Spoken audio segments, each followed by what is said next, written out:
Okay, so I have decided to officially pull myself out of retirement to analyze the downfall of Sydney Sweeney with you guys, because respectfully, I think almost all of you have completely missed the point. And if by the end of my video, I don't convince you beyond a shadow of doubt that this was clearly a case of intentional psychological manipulation that most of you fell for, I will be shaving my head live on camera tomorrow. So I want to start by establishing some very important context that I haven't heard a lot of people mention yet. And this is the fact that in the weeks leading up to this very controversial campaign, JP Morgan was actually preparing to downgrade the American Eagle stock to a classification called underweight. What this means is the stock was not performing, nobody was buying it, their inventory was through the roof, they weren't selling products, and let's be honest, they have very much declined in cultural relevancy recently. So in other words, the American Eagle executives were completely panicking because this was an existential crisis, and at the end of the day, when shit's about to hit the fan, you can't just change your financial fundamentals overnight. But what you can change is the narrative. So when you're a company that's going down the shitter like American Eagle was, and you're cornered and you're out of options, the only real card that's left to play is narrative arbitrage. And this refers to leveraging cultural volatility in order to manufacture temporary financial momentum. So it is incredibly obvious to me that this was not about revenue. This was not about brand loyalty. This was not about appealing to their target demographic. This was about intentionally weaponizing attention in order to trick the financial markets into thinking something big was happening, even though it wasn't. And at the center of this master plan was, of course, the infamous Sydney Sweeney. So the selection of Sydney Sweeney for this campaign was very intentional and very methodical. She is someone that I like to call a chaos mascot. She was not chosen because she is universally loved. She's not. She was not chosen because she is politically safe. She's not. She was chosen because of her ability to spark cultural discourse and volatility, which is currently the currency of this new attention economy that we live in. So Sydney Sweeney is so specific and so unique in her ability to spark emotional reactions in people. And I think the reason for this is because she embodies this nostalgic 1950s femininity that feels very unsettling to the modern woman in 2025, particularly when it's filtered through the lens of conservative aesthetics and Americana. So when the hundreds of employees at American Eagle were putting together this multi-million-dollar campaign that they absolutely knew would be controversial, please, they were not thinking about denim. They were thinking about detonating a conversation and using Miss Sydney Sweeney as the sacrificial lamb to do it. So American Eagle was smart enough to perfectly calibrate the ad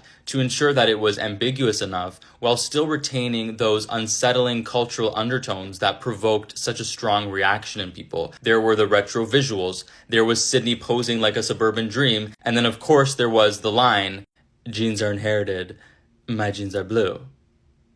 It's meaningless, but it feels like it means something. And that, ladies and gentlemen, is what we call strategic ambiguity. It is actually a well-documented propaganda tool when you say just enough to stir discomfort, but never enough to the point that you would ever have to take responsibility. That very simple line combined with her, combined with the culture, combined with the highly politicized atmosphere of the United States, feels like it's flirting with themes of genetics and whiteness and purity and legacy without being explicit. It sort of tickles the subconscious, it plants a little bit of unease, which is then very easily shrugged away because, hey, it's just a pun. And that's the trap. If you're offended, you're reading way too much into it. And if you're confused, you just simply didn't get the joke. But either way, you're engaging in it and they win. So then American Eagle got exactly what they wanted, which was lighting the match and becoming the center of a hyper-viral conversation with two completely opposing viewpoints. The one being that this ad was intentional fascist Nazi propaganda, and then the other side arguing that this is a hypersensitive woke mob. But regardless, both sides thought that they were making individual points when in reality they were reading off a script that was written for them by the brand, and they weren't making points. They were actually just doing American Eagle's distribution for free. They got literally hundreds of millions of dollars, if not billions of dollars, in free earned media because of this controversy, not to mention the fact that their stock went up $400 million in 48 hours since this ad dropped. They added almost $500 million in their market cap because of this ridiculous controversy. And the most sinister part of all of this is the more intense the backlash becomes, the more innocent the brand looks. Because people on social media have an inability to form a nuanced opinion, and everything is so extreme that then American Eagle is able to release a statement, which they did today, exactly as I predicted they would, basically saying, hey everybody, relax, it was just a jeans commercial. And then all of a sudden, American Eagle is no longer the manipulator, which they absolutely are, but the victim of a woke, overreacting mob. And then there are several people on TikTok who are actually responsible for enabling companies like American Eagle to have the ability to manipulate the narrative so thoroughly because their commentary is just so extreme. For example, claiming that the CEO of American Eagle must be Adolf Hitler reincarnated, when in reality, the CEO of American Eagle is actually Jewish. Now, if this entire story sounds very familiar to you, that is because brands use this exact playbook all the time. Need I remind you, in 2017, when Kendall Jenner and Pepsi attempted to solve police brutality with a soda, it was tone deaf, it was offensive, and it was instantly pulled. However, it still helped them remain culturally relevant. They deflected the blame. They used Kendall Jenner as their sacrificial lamb, and Pepsi is doing completely fine. American Eagle did the same thing, but this time they refined the formula to not get in as much trouble as they did last time, because this was a little on the nose, and that's why you can see this ad was a little bit more ambiguous. And you can actually see how American Eagle refined this formula, because they chose a celebrity in Sydney Sweeney that already had a little bit of controversy baked in, and then included a line that was uncomfortable enough to stick, but vague enough to deny. So I do believe that American Eagle will be completely fine. You know, they got their little bump. Congrats on your little bump, American Eagle.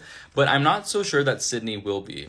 And the reason for that is that Sydney Sweeney is not a brand, she's a person. And I question the wisdom of cashing in on her relevance so early and so quickly in her career. She is quite literally the face of any brand that will have her, and you can only experience these types of levels of controversy so many times before people, and by extension brands, stop trusting you and wanting you to be the face of their products. So I believe that very real risk of cultural fatigue, combined with the fact that I don't believe that Sydney Sweeney has really proven herself to be a great actor outside of Euphoria. I've personally been very underwhelmed with all of her performances since then, and I was actually discussing this with a friend of mine, and I think the reason for that is she was so fantastic in Euphoria because she is similar to Cassie. So we all thought she was a great actress, but since then I've just not been impressed with anything.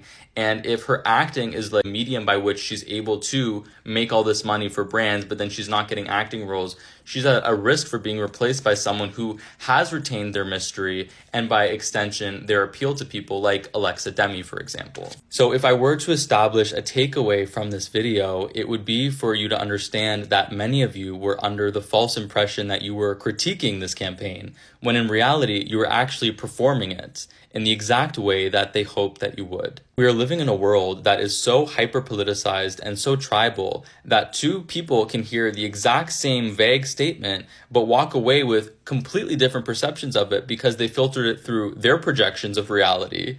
And then by extension, in order to be controversial, brands don't even need to take a position anymore. They just need to light the match. So be mindful of that when you are engaging with content, and then maybe pay attention to actual good marketing as opposed to cheap rage bait, which is exactly what this was.